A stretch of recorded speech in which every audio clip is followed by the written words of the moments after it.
هەفتەیەکە بەردومانەکانی تورکیا لە بناری قەندیل و برادۆست و چەند ناوچەیەکی دیکەی هەرێمی کوردستان چڕبوونەتەوە. بە چەشنێک لە چەند ڕۆژی ڕابردوو هاوڵاتیەکی دانیشتووی گوندی ئێنزا لە بناری قەندیل بووە قوربانی. بەداخەوە من وەکو هاوڵاتیەکی بناری قەندیل کە سایق پاسم تەلەبەکانی گوندی بناری قەندیل زیاتر لە 6 تەلەبەی دەگوازمەوە بۆ مەکتەبی بەرگرکە خانەقا. بەیانی کە دەرەچم بە ئومێدی ئەوەی دەرەچم، یعنی بەو ناوەی کە دەردەچم لە ماڵەوە بەڕاستی بە ئومێدی گەڕانەوە نیم. لەژێر زۆری فڕۆکەی بێفڕۆکەوان و فڕۆکەی تورکیادا.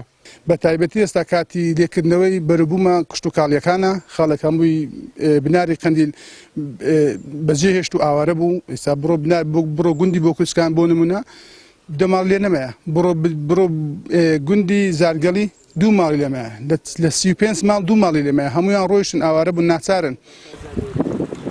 دانیشتوانی بناری قەندیل لە بێ هەڵوێستی حکوومەتی هەرێم و عێراق نیگەرانن.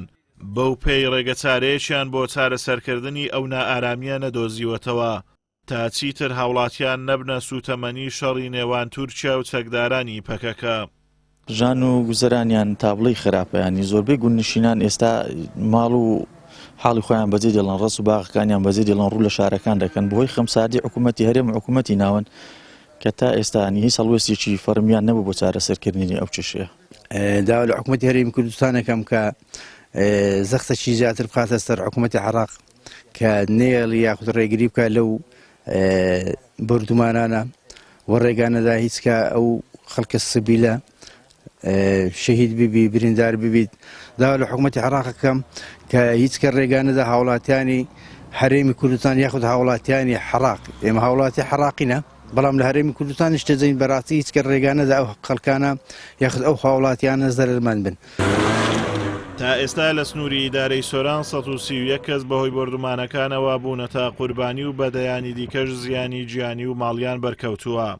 بەڵام لە بەرامبەردا نەقوربانیەکان موچەی شەهیدانەیان بۆ کەسوکاریان براوەتەوە، ناقەرەبووی زیانمەندبووانیش کراوەتەوە. ئازاد و مەراوەی کەناڵی ئاسمانی پەیام، ناحیەی وەرتێ.